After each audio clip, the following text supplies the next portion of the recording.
सात संगत जी, प्यार से कहना ध्यान रंगा जी। संगत के ये वचन सभी संतों ने श्रवण भी किए और जीवन में ये वचनों को उतारने का प्रयत्न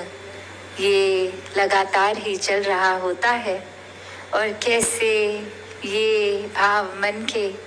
कि इस जीवन में एक भक्ति से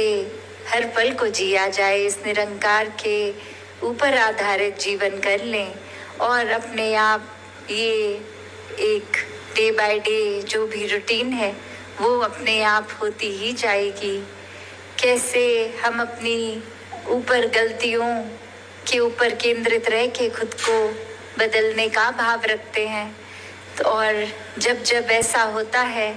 तो वाकई ही ये एहसास होता है कि दुनिया खूबसूरत होती जा रही है, क्योंकि हम अपनी कमियों को सुधार रहे हैं, हम खुद को सुधार रहे हैं। और ऐसे ही गलतियों को संत मति के जो होते हैं वो तो इंटरनलाइज कर लेते हैं, वो खुद अपने अंदर झांक के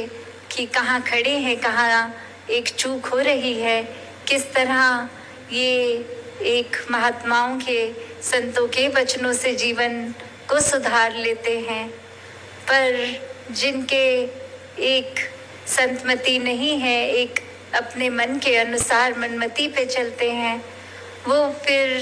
एक अपनी कमी को भी एक्सटर्नलाइज करते हैं, बाहर कोई और कारण ढूंढते हैं कि कुछ अगर हमने गलत किया है तो कोई कारण है, अगर हमें गुस्सा आया है तो किसी ने दिलाया है इसलिए आया है। ऐसे भावों को अपना लेते हैं कि हमने किसी से बुरी भाषा गाली गलौज इसलिए की क्योंकि दूसरे ने पहल कर दी, दूसरे ने मजबूर कर दिया बोलने को। जबकि सोचा जाए तो ये हमारे शब्द, हमारी सोच हमारे होठों से जब निकल रही है तो उसमें किसी और का योगदान नहीं, बस ये हमारी ऊपर ही है कि हम उस समय निराकार को भुला बैठे हैं तो एक सब कुछ नेगेटिव ट्रैक पे ही रहेगा। और जब ये एहसास में है, एक सोच यही कि मानव है तो मानवीय गुणों को ही दर्शाएं, तो फिर एक शब्द भी कठोर नहीं निकलेंगे, एक सोच ये नहीं बनेगी कि किसी ने मेरा नुकसान किया है तो उसका भी नुकसान हो। ये हर एक के भले की भावना, ये कामना कि हर एक का सुधार भी होता। जहाँ एक इंसान एक रात को बहुत ही ज़्यादा नशे में चूर होकर इस तरह होता है कि सड़क पे ठीक सीधा चल भी नहीं पा रहा, कहीं गिर रहा है, किसी खंबे में बज रहा है। फिर एक बहुत बड़ा गड्ढा आया जिस गड्ढे में एक खंबे से टकरा के जा गिरा, और अब जब गड्ढे में अंदर गिर गया है तो उस समय भी सोच यही आ रही है कि ये जो सड़क बना रहे हैं लोग, ये सुबह तो बहुत ठीक सड़क बनाई थी, अब रातों रात इन्होंने सड़क इस तरह खराब कर दी कि मैं सीधा चलता हुआ भी गड्ढे में जा गिरा। और हकीकत तो ये कि जैसे वो सड़क सुबह थी रात को भी वैसी थी, बस गलती कहाँ हुई कि खुद के ही सेंसेस में वो इंसान अपने होश में ही नहीं और खुद को जाके उस खड्डे में स्वयं गिरा दिया। और कारण फिर अब बाहर ढूंढा जा रहा है, एक एक्सटर्नल चीज़ को कारण बना दिया कि ये सड़क किसी की गलती की वजह से खराब है, इसलिए मैं अब इस खड्डे में गिर गया हूँ, ये खराब सड़क का नतीजा है। तो बात ये नहीं सोच रहा कि कैसे एक अल्कोहल की वजह से मेरा ये एक होश उड़ गए और मैं अपने सही मार्ग से एक डिविएट हो गया, एक हिल गया, एक रास्ता मेरा जो स्ट्रेट था, सीधा था, मैं कैसे खुद ही डगमगा रहा हूँ, उस पर तो बिल्कुल एक ध्यान नहीं। पर अनेकों कारण बना दिए गए कि कोई स्ट्रीट लाइट नहीं है, इतना अंधेरा है, सड़क ठीक नहीं है, गड्ढे बहुत हैं। तो ऐसे ही हम भी जीवन में कितनी बार ऐसा ही कर बैठते हैं, जहाँ फिर कुछ भी हो, वजह कारण कोई एक व्यक्ति विशेष या परिस्थिति, या फिर अक्सर ये शब्द कि भाग्य को ही कोसते हैं, इस निराकार दातार तक को कोस देते हैं। तो बात यही कि ये अपने अंदर झांकने का समय,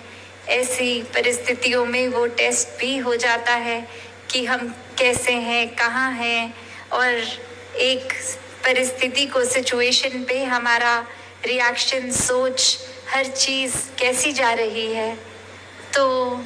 यही बात कि हमने हर समय जहाँ अपनी सोच को इस निराकार से जोड़कर मन को भी पवित्र रखना है और सोच भी दूषित नहीं होने देनी, तो हर कोई जहाँ एक तभी फोकस देता है कि एक संगत को इग्नोर नहीं करना, एक बार बार आके जो शिक्षाएं मिल रही हैं उनको और अपने अंदर पक्का करना है। ये सेवा के भाव, एक सुमिरन के भाव,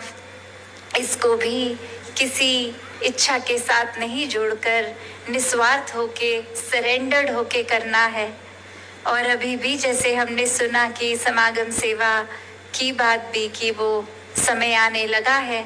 तो सभी ने जहाँ तन मन धन हर प्रकार से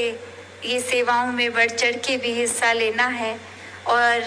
ये भाव सबसे ज़्यादा ज़रूरी कि ये कोई वो बात नहीं कि हम फिज़िकली कितना उस ग्राउंड में लगातार खुद हैं या कुछ कंट्रीब्यूट कर रहे हैं। अक्सर किसी का अगर किसी कारण से कोई शरीर ठीक नहीं या किसी और वजह से वो एक सेवा नहीं भी हो पा रही, तो भी भाव है तो वो सेवा कबूल है। तो हर कोई जहाँ सेवा, और अभी जैसे समागम लोगों में भी हमने ये विस्तार असीम की ओर का ये रूप देखा, तो भाव वही मन में कि ये निरंकार तो एंडलेस है, निराकार का विस्तार तो बस ऐसा है कि कहीं ख़त्म नहीं हो रहा। तो ऐसे ही अपने सोच को, दिल को इस तरह विशाल बना लें, इस तरह इसका विस्तार कर दें कि हर कुछ इसमें सीमित होकर एक अंदर इसके बस के, फिर भी मन में पॉजिटिविटी ही रहे। तो दातार हर एक पे कृपा बनाए रखे कि ऐसे ही भावों को लेके अपने जीवन का सुधार करते जाएं। और आगे भी कुछ घंटों में रवानगी दूर देशों के एक टूर की, तो उधर भी सत्संग और संतों के दर्शन होंगे।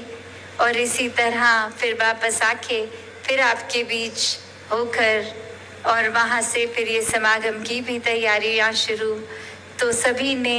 एक नियमित रूप से सत्संग को भी प्रायोरिटी बना के रखना है, निराकार को हर समय अपने दिल में बसा के रखना है, इस नाते को और स्ट्रॉन्ग सुमिरन से करना है और सेवा भाव के लेकर सेवाओं को भी करते जाना है। साथ संगत जी, धन निरंकार जी।